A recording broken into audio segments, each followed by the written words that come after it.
오늘 사사기 강해의 36번째 시간이고 저랑 몇 주간 계속해서 삼손에 대한 이야기를 살펴보고 계시지요. 삼손 어떤 사람입니까? 모태에서부터 나실은으로 구별된 사람이었습니다. 하지만 지금까지 저랑 살펴보셨던 것처럼 삼손의 행실은 전혀 구별되지 못했습니다. 그렇죠? 그래서 이와 같은 삼손의 어리석음이 딥나의 여인, 즉 이방 여인과 결혼하려는 과정에서요 너무 적나라하게 드러났어요. 그래서요 이 결혼이 처음부터 하나님 보시기에 합당한 것이 아니었기 때문에 이 결혼이 평안하게 진행될 수 없었고요, 결과도 안 좋아요. 마치 하나님께 구별되지 못했던 이스라엘 백성의 삶이 평안할 수 없듯이 하나님께 구별되지 못했던 삼손의 행실은 절대로 삼손에게 안식이 되지 못했습니다. 오늘 우리를 향해서도 그대로 적용됩니다. 하나님이 원치 않은 길로 가는 사람, 절대로 그 삶에 안식 없습니다. 이것이 지금 사사기가 우리에게 가르치는 내용이에요.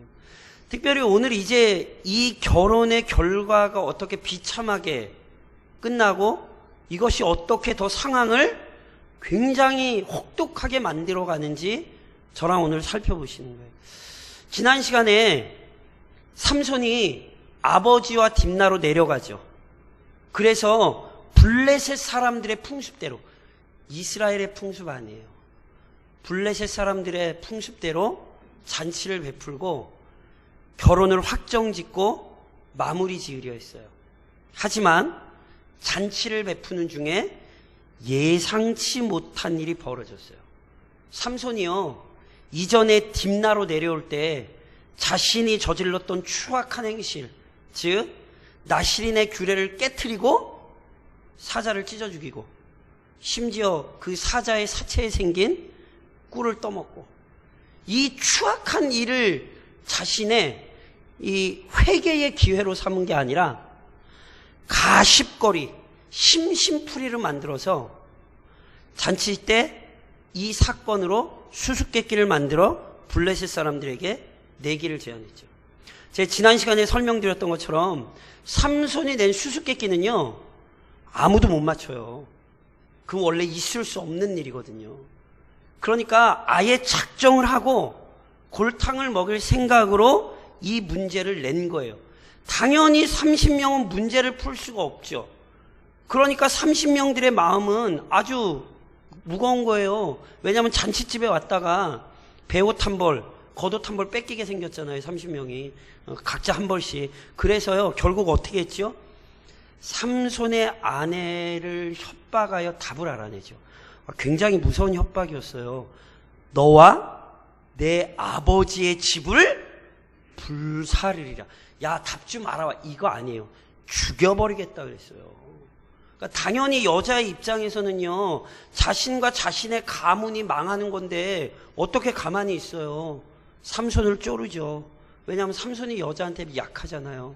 그래서요 결국 삼손의 아내에게 삼손이 답을 알려줬고, 잔치 마지막 날 30명이 수수께끼의 정답을 맞췄지요.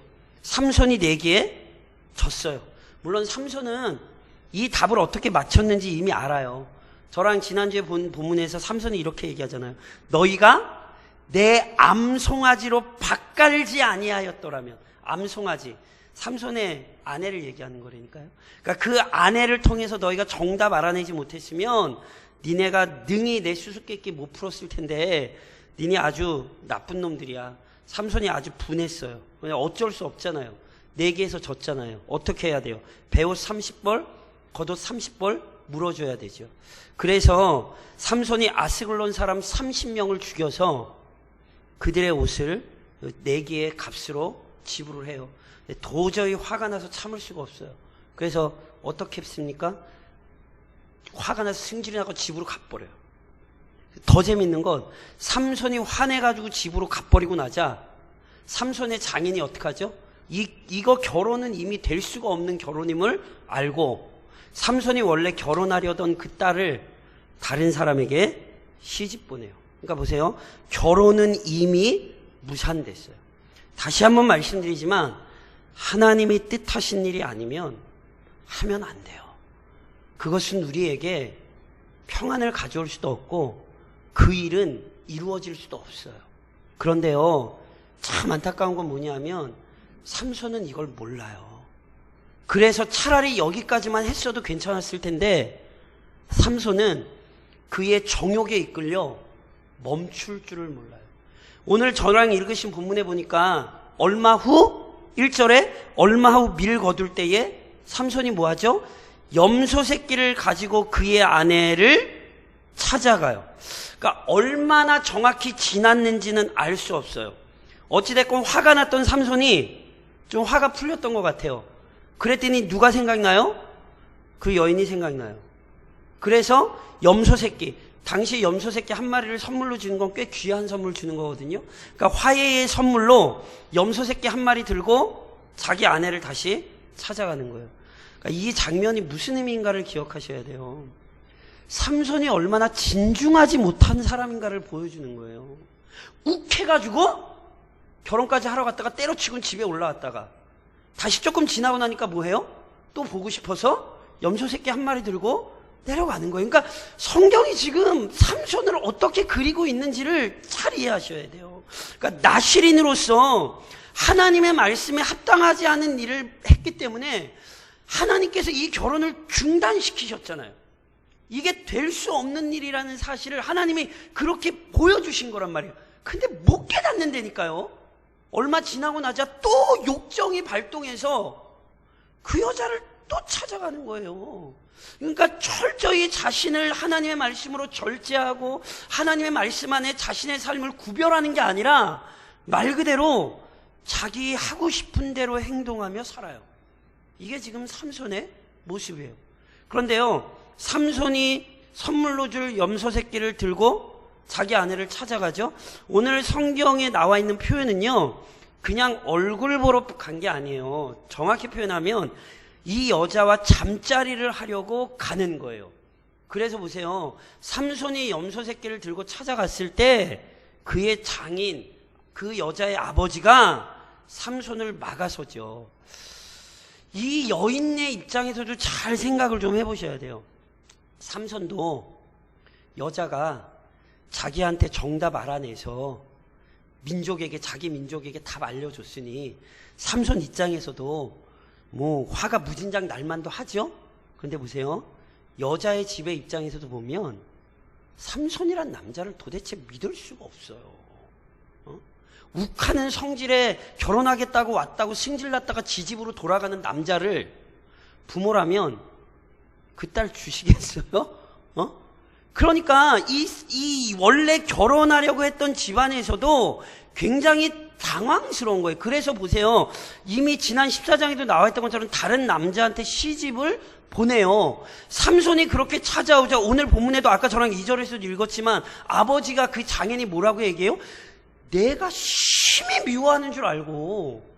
그러니까 삼손도 믿을 수 없고 이 삼손이 이 여인을 안 좋아하는 걸로 아예 생각을 해서 딴 남자한테 이미 시집을 보낸 거예요. 근데 삼손이 찾아왔잖아요. 얼마나 당황스러워요. 그런데 어떤 학자들은 이런 얘기를 해요. 삼손이 찾아왔을 때 지금 이 장인이 어떻게 얘기를 하냐면, 저랑 아까 2절에 읽으셨지만 그 딸은 시집 보냈으니까 내가 그 딸보다 이쁜 동생 줄게. 그 딸이랑 결혼해. 이렇게 얘기를 하거든요. 왜 이렇게 얘기를 하는가? 일부 학자들은 이렇게 얘기해요.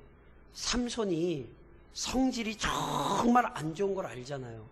그러니까 횡패 부를 게 무서워서 이걸 막으려고 우선 다른 딸을 제시를 했다는 거예요.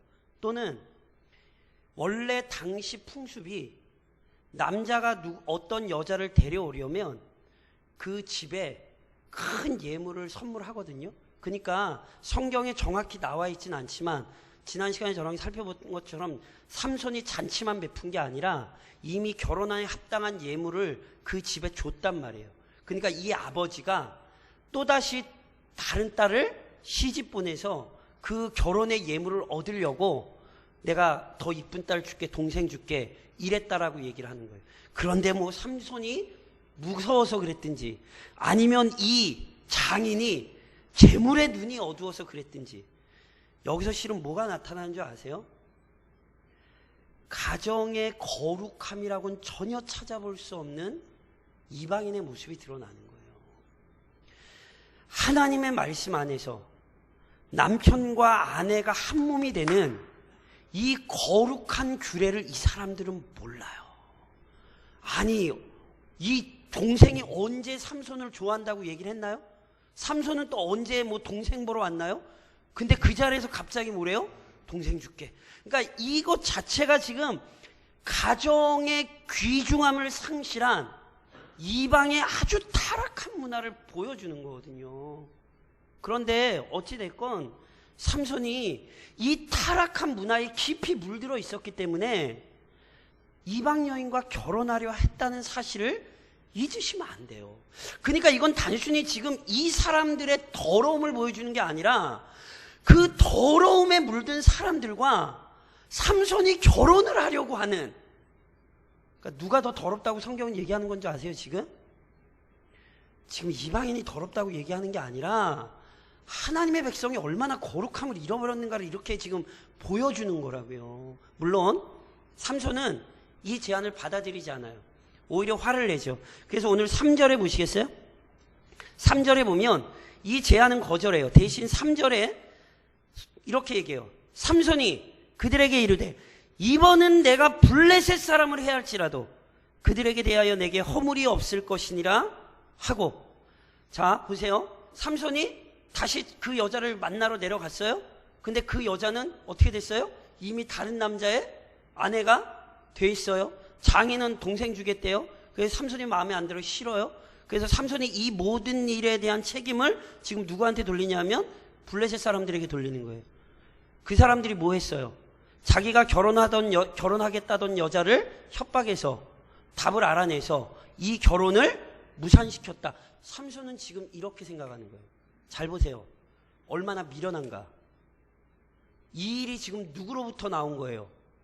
하나님으로부터 나온 거라니까요. 악한 일을 하나님이 막으신 거라고요. 근데 삼손은 어떻게 생각하고 있어요? 하나님의 섭리 같은 건 전혀 생각 안 해요. 저놈들 때문에 그래. 저놈들 때문에 내가 장가 가려고 그랬는데 못한 거야. 이렇게 되죠. 그래서 보세요. 어떻게 하냐면 4절로 5절을 보시겠어요? 분한 마음에 삼손이 보복을 하겠다고 마음 먹고 4절로 5절에 삼손이 가서 여우 300마리를 붙들어서 그 꼬리와 꼬리를 메고 회를 가지고 그 두 꼬리 사이에 한 회를 달고 회에 불을 붙이고 그것을 블레셋 사람들의 곡식밭으로 몰아들여서 곡식당과 아직 배지 아니한 곡식과 포도원과 감람나무들을 사른지라. 삼손이 화가 나서 참을 수가 없어요. 그래서 여우 300마리를 잡아요. 대단한 능력이죠. 오늘 본문에는 여우라고 되어 있는데 이 단어가 원래 슈알이라는 히브리어인데 많은 학자들이 이게 여우가 아니라 요즘 우리말로 하면 자칼이라고 봅니다. 자칼. 그 중요한 이유 가운데 하나는요. 여우는 물론 이제 슈알이라는 단어 때문에도 그렇지만 여우는요. 원래 단독으로 독단적으로 생활을 한답니다. 그런데 자칼은요. 무리를 지어 생활을 해요. 그러니까 여우를 한 마리씩 300마리를 잡을 수 없다는 거예요. 그러니까 지금 무리 지어 다니는 자칼을 어찌됐건 300마리를 잡은 거죠. 그래서는 2마리를 서로 꼬리를 묶어요. 못 헤어지게. 그리고는 그 꼬리 사이에 횃불을 달아서 300마리를 2마리씩 묶었으니까 몇 쌍이 되는 거죠? 150쌍이 되는 거죠. 그러니까 150개의 횃불을 블레셋 사람들의 밭에 풀어놓은 거예요. 당연히 꼬리가 서로 묶인 자칼 2마리가 불에 놀라 서로 도망치려고 난리를 쳤으니 얼마나 난장판이 일어났겠습니까? 게다가 아까 저랑 보신 1절에 보면 그때가 언제냐면 밀 거둘 때예요. 다시 말씀드리면 블레셋 사람들 입장에서 밀을 수확하려고 막 준비하던 때예요. 그런데 어떻게 된 거예요? 하루아침에 수확해야 될 모든 농산물이 다 사라져버린 거예요. 날벼락을 맞았죠. 난리가 났죠. 블레셋 사람들 역시 그래서 보세요. 가만히 있지 않아요. 6절에 어떻게 되냐면 6절에 이렇게 돼요. 블레셋 사람들이 이르되 누가 이 일을 행하였느냐 하니 사람들이 대답하되 딥나의 사람의 사위 삼손이니 장인이 삼손의 아내를 빼앗아 그의 친구에게 준 까닭이라 하였더라. 블레셋 사람들이 올라가서 그 여인과 그의 아버지를 불사르니. 블레셋 사람들이요 하루아침에 날벼락을 맞았잖아요. 도대체 누가 이렇게 끔찍한 일을 저질렀는지 알아냈지요. 누가 그랬대요? 삼손이 그랬대요. 근데 실은 삼손이 왜 그랬는지 이 사람들이 알까요 모를까요? 알죠. 본문에 보면 표면적으로는 장인이 삼손의 아내를 다른 남자한테 준 거잖아요. 그런데 아시죠? 우린 알아요. 왜 장인이 삼손을 다른 남자에게 삼손의 아내를 다른 남자에게 주는 일이 생겼냐면 블레셋 사람들이 어떻게 했어요? 이 집안을 협박하여, 그쵸? 서로 삼손과 이 여인의 결혼을 실은 망쳤잖아요. 그러니까 보세요. 지금 본문이 뭘 얘기를 하고 있냐면 삼손도 남 탓하고 아버지도 그 장인도 남 탓하고 블레셋 사람들도 누구 탓해요? 자기들의 죄는 생각 안 해요. 남 탓을 해요. 게다가 무슨 짓을 저지르죠? 실제로 장인과 삼손이 결혼하려던 여자를 불러 태워 죽이죠. 굉장히 끔찍한 일이 일어나죠. 그래서 보세요. 이것 때문에 삼손이 또 흥분해요. 그래서 7절로 8절을 좀 보시겠어요? 7절로 8절을 보면 이렇게 기록되죠.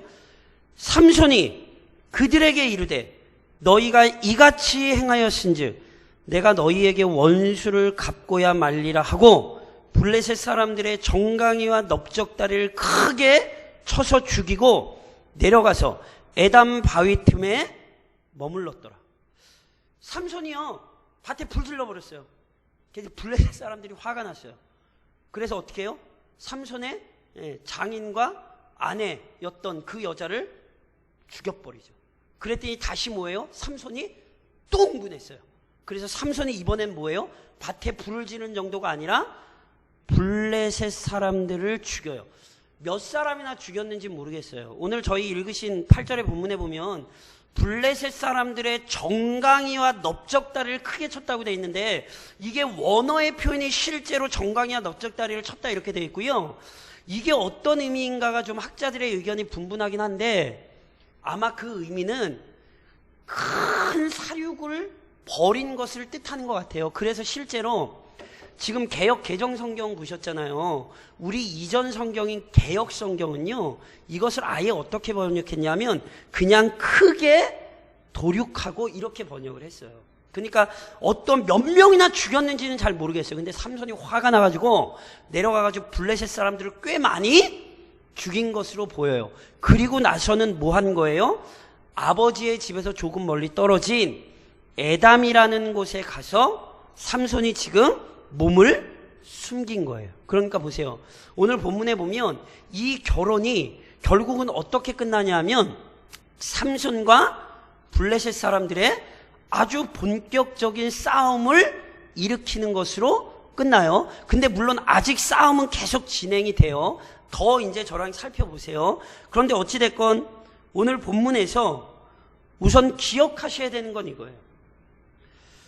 우선 그리스도인으로서 구별된 삶을 살아가고 있는지 반드시 확인하셔야 돼요. 제가 이미 계속해서 삼손의 얘기를 하면서 말씀드린 것 중에 하나가 뭐냐면 삼손은 하나님의 뜻과 목적을 성취하기 위해 움직이지 않고 있어요. 삼손은 지금 뭐 하고 있죠? 개인적인 원한을 푸는데 정신이 없어요. 그러니까 삼손이 내가 하나님의 거룩한 뜻을 위하여 이 블레셋 사람들을 처단하리. 아니요, 지금 이렇게 사건이 진행되지 않아요. 삼손은 단지 그냥 개인적인 원한을 풀려고 지금 행동하고 있어요. 그래서 화풀이 하려고 블레셋 사람들의 밭에 불을 질렀죠. 근데 보세요. 블레셋 사람들을 밭에 화풀이 했더니 블레셋 사람들은 삼손의 장인과 아내에게 화풀이 하죠. 그랬더니 삼손은 또 블레셋 사람들을 화풀이해서 죽이죠. 저랑 이제 오늘 읽지는 않으셨지만 그래서 블레셋 사람들이 유다 지역으로 침략하여 넘어와요. 이게 무슨 얘기를 하는지 아세요 지금? 제가 이렇게 여쭤볼까요? 블레셋과 삼손의 모습이 같습니까? 다릅니까? 똑같습니다. 뭐 하고 있죠? 자기의 허물, 자기의 실수는 전혀 생각 안 하고 남 탓하고 남에게 화풀이하고 있어요. 그러니까 지금 이게 성경이 뭘 보여주는 거냐면 철저히 구별되어야 할 사람의 삶의 방식과 이방인의 삶의 방식이 똑같다는 사실을 우리에게 이렇게 지금 보여주고 있는 거란 말이에요. 그리고 여기에 우리의 고민이 있는 거예요. 하나님께서 왜 가나안 땅을 이스라엘 백성에게 주셨냐 하면 저랑 여호수아 강해할 때도 이미 제가 다뤘어요. 약속의 땅은 그 땅에 들어가서 멋대로 살라고 주어지는 땅이 아니에요. 그 땅에는 이미 하나님의 심판이 일어나요. 누구에 대한 심판? 가나안의 죄악에 대한 심판이 일어나요. 그래서 여호수아와 이스라엘 백성이 가나안 정복 전쟁을 벌이는 것을 제가 뭐라고 말씀드렸어요? 하나님의 심판의 도구로 사용된 거라고 말씀드렸죠. 한 민족이 그냥 한 민족을 죽이는 사건이 아니에요. 하나님께서 가나안 족속의 죄악을 심판하시되 누구를 통해 하신 거예요?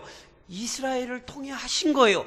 그러면서 그 땅을 이스라엘에게 주시며 너희는 그렇게 멋대로 살았던 하나님 없이 살았던 가나안 사람들과 같이 살지 말고 하나님이 원하시는 거룩하고 의로운 삶을 살도록 가나안 땅을 주신 거란 말이에요. 근데 저랑 지금 사사기 통해서 쭉 살펴보셨죠. 여호수아 통해서 여호수아와 이스라엘 백성이 가나안 정복 전쟁하고 땅을 분배하는 얘기까지 살펴봤고 사사기 들어오시면서 각 지파에게 분배하신 땅으로 가서 각 지파가 뭐 해야 된다 그랬어요? 철저히 가나안 사람들을 몰아내고 철저히 그곳에 하나님의 언약 백성으로서의 삶을 이루어내야 된다고 말씀을 드렸죠. 근데 지금까지 사사기에서 저랑 뭐를 확인하셨어요? 하나님의 백성다운 삶이 상실됐죠. 삼손은 지금 개인적인 차원이 아니에요. 삼손이 가나안 사람들과 똑같이 행동하는 건 지금까지 사사기를 통해 드러났던 것처럼 이스라엘 백성이 가나안 사람들과 똑같이 살던 모습이었단 말이죠. 그리고 이것이 오늘 우리의 신앙을 확인하는 지점이어야 한다고요. 구별되고 계십니까? 세상 사람들과 생각하는 것이 구별되고 말하는 것이 구별되고 계시냐고요. 그러니까 세상 사람들과 다르게 행동하고 계시냐고요. 혹시 악을 악으로 갖고 오히려 세상 사람보다 더 독하게 살진 않으십니까? 오늘 이 삼손의 모습이 오늘 우리가 정말 세상과 다른 삶을 살고 있느냐에 관한 질문을 던지고 있다는 사실을 놓치시면 안 돼요. 누누이 말씀드린 것처럼 생각하는 게 똑같고 말하는 게 똑같고 행동하는 게 똑같으면 안 되는 거죠. 안 되는 거죠. 오늘 삼손이 보였던 모습을 오늘 우리 역시 보이지 않도록 주의하셔야 되는 거예요. 잊지 마세요. 삼손과 블레셋 사람들이 똑같이 행동했을 때 결국 평안은 없어요. 피는 피를 불러올 뿐이지 안식이 없었다는 사실 절대로 잊으시면 안 돼요. 그래서 우리는 세상과 똑같은 사람들이 되면 안 되는 거예요. 더 나아가 지난 시간에 제가 이런 말씀 드렸어요. 은혜를 헛되이 받으시면 안 된다고. 왜냐하면 삼손이 뭐 했냐면 은혜를 헛되이 받았어요. 그래서 하나님께서 주신 은사를 뭐 하는 데 써요? 자기 개인의 욕망을 푸는 데 쓰고 있다고요. 오늘 조금 더 나아가서 은혜를 헛되이 받지 않으실 뿐 아니라 실은 은혜를 전달하는 통로가 되셔야 합니다. 저랑 몇 주 삼손 살펴보셨잖아요. 이 정도 되면 이제 눈치채셔야 될 게 있어요. 그게 뭔지 아세요? 삼손과 이전 사사들의 모습이 전혀 달라요. 어떻게요? 하나님이 사사를 왜 세우시죠? 하나님이 사사를 세우실 때 그 사사가 뭘 했냐면 이스라엘 백성을 이끌어 대적의 손에서 이스라엘을 구원했어요. 그쵸? 심지어 유다 백성들이 스스로 쫓아냈던 입다마저 입다를 데리고 와서 뭘 삼았어요? 자신들의 사사로 삼아서 입다의 기치 아래 모여서 모압 사람들과 암몬 사람들과 전쟁을 하고 물리쳐서 평화를 얻었잖아요. 그쵸? 근데 보세요. 삼손은 사사로 세워졌는데 그 백성을 옳은 길로 이끄는 모습이 전혀 안 나와요. 뭐 하고 있죠? 혼자 자기 하고 싶은 일을 하는데 정신이 팔려 있어요. 저랑 이제 다음 시간에 정확히 살펴보시겠지만 삼손만 자기 혼자 이상한 일 하고 다니는 거 아니에요. 놀랍게 이스라엘 백성이 뭐 하는지 아세요? 삼손을 잡아서 블레셋 사람에게 갖다 바쳐요. 그걸 다음 시간에 저랑 살펴보실 거예요. 그러니까 삼손이 이스라엘 백성을 이끌지도 않거니와 이스라엘 백성 역시 사사로 세워진 삼손을 인정하지 않아요. 이게 얼마나 끔찍하고 비참한 일인가를 보셔야 돼요. 그래도 적어도 이전까지는 사사가 세워지면 온 백성이 한마음이 되어 나라와 민족의 구원을 위하여 하나님의 영광을 위하여 싸웠는데 삼손이 혼자 놀기를 하고 있어요. 이게 뭘 의미하는지를 이해하셔야 돼요. 하나님께서 우리 성도 각자에게 은혜를 주신 이유는 혼자 잘 먹고 잘 살라고 주시는 은혜가 아니에요. 하나님께서 성도에게 주시는 은혜는 그의 삶을 통하여 흘러 넘쳐야 되는 거예요. 이게 성경이 우리에게 얘기하는 은혜의 질서예요. 그런데 정말 교회 안에 보면 어떤 사람들이 있냐면 나 혼자만 신앙생활을 잘하면 된다라고 생각하시는 분들이 있어요. 그래서 그냥 나는 뭐 그런 거 신경 안 써. 나는 그냥 열심히 나 혼자 하나님을 섬기고 나는 이렇게 순종하면서 나는 살면 되지 뭐. 전혀 하나님의 주신 은혜가 하나님의 백성 공동체 교회에게 흘러 들어갈 일이 없어요. 그러니까 보세요. 혼자는 마치 삼손이 때로 뭐 사람들 다음 시간에 살펴보겠습니다. 1000명을 한 번에 때려 죽이고 뭐 이런 일들을 일으키는 것처럼 때로는 혼자 굉장히 뭐 큰 일들을 하는 것 같지요. 그런데 그것은 은혜를 제대로 누리고 있는 게 아니에요.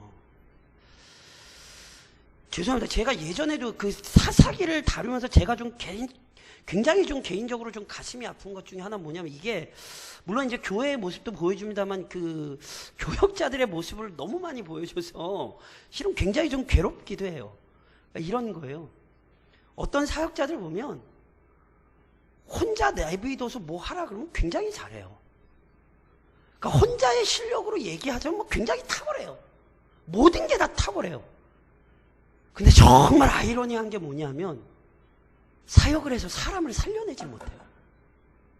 그러니까 하나님께서 그에게 주신 은사가 결국은 사역자들이라면 교회를 살려내야 되는데 교회에 있긴 있는데 자기 하고 싶은 일을 하고 결국 그 은혜가 성도들에게 미쳐지지 않아요.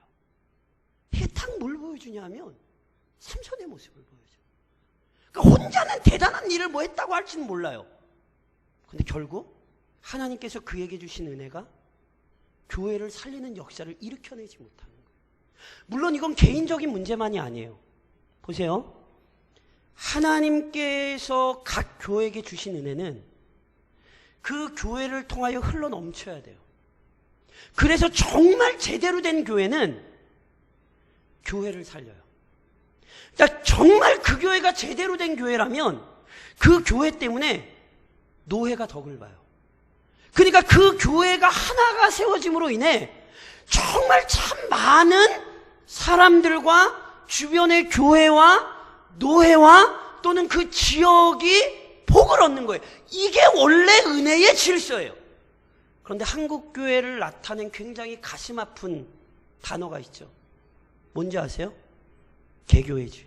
개교회주의. 결국은 뭐밖에 모르냐면 우리 교회밖에 몰라요. 우리 교회가 잘 되고, 죄송해요. 우리 교회가 안 돼야 된다는 게 아니라 그 믿음의 시야와 믿음의 폭이 너무 좁아서 우리 교회 하나 외에는 보이지 않는 거죠. 그것은 잘못된 신앙입니다. 하나님의 은혜의 질서는 다시 한번 말씀드리지만 부어지는 그 사람으로부터 다른 사람에게 흘러넘치는 것이고 그 은혜로부터 다른 교회로 흘러넘치는 거예요. 제가 오늘 아침에 새벽 때 아브라함과 아비멜렉 얘기를 하면서 교회와 세속정부의 관련성을 제가 말씀을 드렸어요. 그 중에 하나 제가 아주 중요한 적어도 뭘 기억하셔야 되냐면 아비멜렉이 아브라함의 아내 사라 뺏어갔잖아요. 아브라함 입장에서 화납니까 안 납니까? 아내를 뺏겨보신 적이 없으셔가지고 잘 모르겠습니까? 얼마나 화가 났겠어요. 근데 그 아브라함에게 하나님이 뭐 시키죠? 너 아비멜렉을 위해 기도해. 놀라운 신앙의 신비예요. 이게 교회라는 거 아세요? 이게 그리스도인이라는 거 아세요? 억울하고 원통하고 분해도 나를 억울하게 하고 원하게 하고 분통한 자를 위해서마저 무릎 꿇어 기도할 수 있는 사람. 근데 더 놀라운 건 아브라함이 기도했더니 누가 복을 받죠? 아비멜렉이 진짜 복을 받아요. 이게 그리스도인이라는 사실을 이해를 하셔야 된다는 것 아실까요? 내가 기도해서 나를 살리는 것 정도가 아니라 내 기도가 원수마저 살려낸대요. 이게 원래 아멘이 나오셔야 되는 거예요. 놀랍죠? 이게 은혜의 질서고요. 이게 은혜의 섭리예요. 그러니 보세요. 오늘 이 저녁에 우리가 기도할 게 얼마나 많아요.